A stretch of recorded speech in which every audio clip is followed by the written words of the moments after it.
Welcome back. Paytm payments bank के लिए reserve bank of India ने आज एक नई गाइडलाइन जारी की है, जिसमें कहा गया है कि जो कस्टमर्स हैं, किसी भी कस्टमर के अकाउंट में आप नया फंड नहीं ले सकते, कोई क्रेडिट ट्रांजैक्शन आप कर नहीं सकते।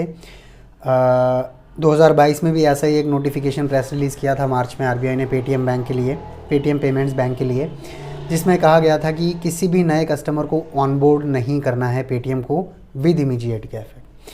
तो इसमें दो चार चीज़ें हैं। सबसे पहले तो यह है कि अगर आप पेटीएम के कस्टमर हैं तो घबराने की ज़रूरत नहीं है। जितना पैसा आपके अकाउंट में है उतना आप यूज़ कर सकते हैं। जब तक आपका पैसा ख़त्म हो जाए या जब आप पूरा विड्रॉ कर लें तब तक पेटीएम आपके पैसे को रोकेगा नहीं। दूसरी बात यह है कि जो पेमेंट बैंक है उसका पर्पज़ क्या होता है, पहले आप ये समझ लीजिए, उसके बाद हम डिस्कस करेंगे इसके शेयर को लेके या इसके फ्यूचर को लेके। पेमेंट बैंक बेसिकली एक ऐसा ऑर्गेनाइजेशन होता है जो 2 लाख रुपए तक का डिपॉजिट ले सकता है, लेकिन उसको लोन के तौर पे आगे नहीं दे सकता। वो लोन की सब्सिडरी सर्विसेज को प्रमोट ज़रूर कर सकता है, किसी और फाइनेंशियल इंस्टीट्यूशन के साथ मिलके लोन की एक्टिविटीज़ को बढ़ा ज़रूर सकता है, लेकिन उसको होलसेल लोन नहीं दे सकता। जैसे कमर्शियल स्केड्यूल्ड बैंक कर सकते हैं वैसा नहीं कर सकता। अब ये हुआ क्यों? देखिए, सबसे पहले तो आप ये समझिए कि जामताड़ा या जितने भी नेटफ्लिक्स पर आप डॉक्यूमेंट्री देख रहे हैं, भारत के बढ़ते यूपीआई मार्केट के साथ जो फ्रॉड रिलेटेड एक्टिविटीज़ है वो बहुत ज़्यादा बढ़ी हैं, अननेचुरल ग्रोथ है। यूपीआई रातों रात एक सेंसेशन बन गया दुनिया भर के लिए। जिन्होंने इसको स्टडी किया है वो समझते हैं कि यूपीआई ने कैसे रेवोल्यूशनलाइज किया है इंडियन पेमेंट सिस्टम को। इसी के साथ एक बहुत बड़ा इशू हुआ है फ्रॉड एक्टिविटीज़ का। इसमें पेटीएम कंपनी का तो खैर इसमें कोई दोष नहीं है डायरेक्ट, लेकिन लोगों ने पेटीएम पेमेंट्स बैंक के अकाउंट यूज़ करके कांड बहुत किए हैं और ये एविडेंट है, सबको दिखता है कि ये जो पेमेंट्स बैंक वाले फ्रॉडस्टर्स होते हैं आसानी से मिल जाता है। कोई बैंक की ब्रांच नहीं होती, आप किसी को जाके पकड़ नहीं सकते। एवरीथिंग इज़ ऑनलाइन हो जाता है। Maximum things are through Aadhaar card या वीडियो केवाईसी के थ्रू काम होता है। तो इसमें fraud prone areas payment bank के बैंक अकाउंट में बहुत ज़्यादा है। अब इसके साथ ही एक सबसे बड़ी बात यह है कि ये पेटीएम के शेयर का आने वाले टाइम में क्या होने वाला है। जैसे मैंने बताया कि आम जनता का जो फ़ंड है पेटीएम के किसी भी बैंक अकाउंट में है वो पूरा अलाउ कर रहा है आरबीआई, किसी को कोई रोक नहीं लगाई है। फ्यूचर क्या है पेटीएम का? फ्यूचर देखो, इस समय यह है कि थोड़ा सा रेवेन्यू हिट होगा। पेटीएम वैसे भी रेवेन्यू जनरेट करता है बहुत ही मीगर तरीके से। पेटीएम में सबसे अच्छा और सबसे कंसेप्ट जो तरीका है वो ये है कि आपने रिसेंटली अगर किसी को यूपीआई के थ्रू पेमेंट किया है तो एक क्यूआर कोड स्कैन किया होगा, 10 रुपये किसी को भेजे हैं, तो पैसा भेजते ही कहीं से आवाज़ आ रही है पेटीएम पर 10 रुपये प्राप्त किए। वो जो साउंड बॉक्स है मर्चेंट के पास, उसका एक मंथली किराया जाता है 100 रुपये से 250 रुपये तक, सब्सक्रिप्शन बेस्ड होता है। तो 100 से 250 पेटीएम हर महीने उनसे लेता है। दूसरा, जो पेटीएम के पास सपोज़ 3-3.5 करोड़ मर्चेंट्स का कस्टमर बेस है, उनका एक रैंकिंग होता है। सपोज़ मैं किराने की दुकान चलाता हूँ और मेरे दिन भर के पेटीएम से 5,000 के आसपास पेमेंट्स आ जाते हैं, 20 रुपये, 10 रुपये, 50 रुपये मिला के। At the end of the day average daily मैं 5,000 रुपये पेटीएम से प्राप्त करता हूँ। तो पेटीएम किसी और फाइनेंशियल इंस्टीट्यूशन के साथ मिलके मेरे को एक इमीडिएट फास्ट लोन प्रोवाइड करा सकता है और उसके बदले में मुझसे ब्याज लेगा। अब चूंकि मैं कस्टमर पेटीएम का हूँ, पेटीएम के पास मेरा डेटा था, पेटीएम ने मेरी एक प्रोफाइल बनाई, मुझे रेटिंग दिया कि ये कस्टमर दिन भर में इतना ट्रांजैक्शन करता है, जेन्युइन टाइप का आदमी है, बिज़नेस करता है, लोकेशन हमने वेरीफाई की हुई है, हम इसको आसानी से लाख रुपए तक बिज़नेस बढ़ाने के लिए पैसा दे सकते हैं। तो पेटीएम उस फाइनेंशियल इंस्टीट्यूशन को कहेगा कि मेरी बात, मेरे एनालिसिस के बेस पे आप इसे लाख रुपया दे दो। तो उस लाख रुपए के एवज पे सपोज़ 20% मेरे को ब्याज देना है साल का, तो 2-3% पेटीएम का भी इसके अंदर हिस्सा हो सकता है।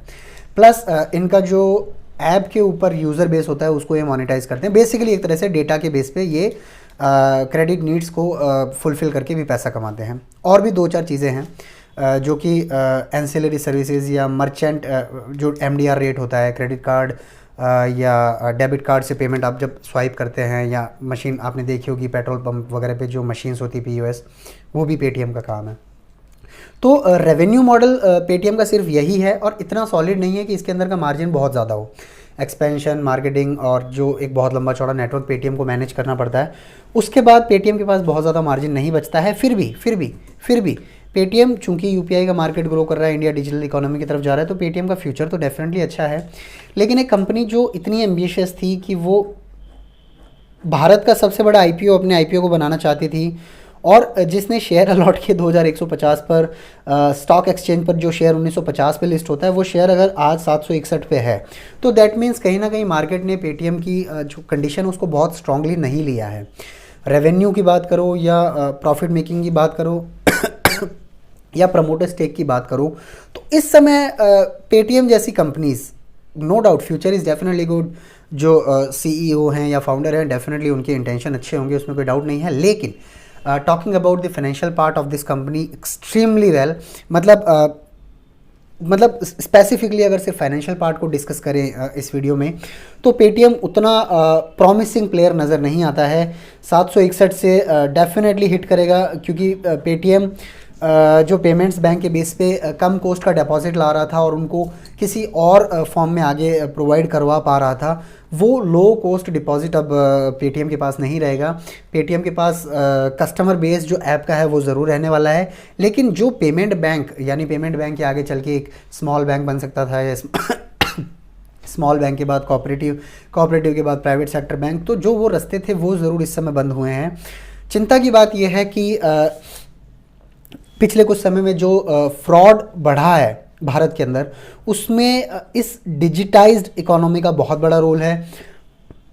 It's convenient to use UPI and that is one thing, लेकिन एक अपने ही बीच से अगर दिन रात किसी ना किसी का हार्ड अर्न मनी चोरी में चला जाता है, और फिर उसके बाद सिस्टम लैक्स है, और उसके बाद अगर आप सुपरवाइजरी कंट्रोल अच्छा नहीं कर पा रहे हो, आप कुछ फ्लॉज हैं आपके सिस्टम में, जैसा आरबीआई चाहता है आप एग्जैक्टली वैसा डेटा मैनेज नहीं कर पा रहे, आप परसिस्टेंटली उस चीज़ को सॉल्व ही नहीं कर पा रहे जो आरबीआई आपको लगातार कह रहा है सॉल्व करने के लिए, दैट मीन्स कहीं ना कहीं काम करने के तरीके में पेटीएम की तरफ से गलती रही।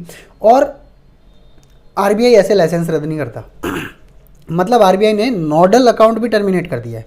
नोडल अकाउंट का मतलब ये होता है कि जैसे सपोज़ कीजिए मैं ही बैंक हूँ, मैं आपका एक पेमेंट्स बैंक हूँ, और मिस्टर ए मेरे कस्टमर हैं, और वो मिस्टर बी को पेमेंट कर रहे हैं। मिस्टर बी इस बैंक के कस्टमर है, तो मिस्टर ए अगर पैसा भेजना चाहते हैं इस बैंक के कस्टमर को, तो वो मेरे को पैसा भेजेंगे, और हम लोगों का एक अकाउंट होगा इसका और हमारा जो आपस में इंटरेक्ट करेगा। मिस्टर ए और मिस्टर इस बैंक के जो कस्टमर हैं उनके बीच में ट्रांजैक्शन डायरेक्ट नहीं होता, इस नोडल अकाउंट्स के ज़रिए होता है। तो अगर आरबीआई ने नोडल अकाउंट टर्मिनेट कर दिया, दैट सिंपली मीन्स कि आरबीआई अपने प्लेटफॉर्म के थ्रू अब यूपीआई ट्रांजैक्शंस उस चीज़ के लिए अलाउ नहीं कर सकता जिस चीज़ के लिए बाकी बैंक्स को अभी अलाउ किया हुआ है।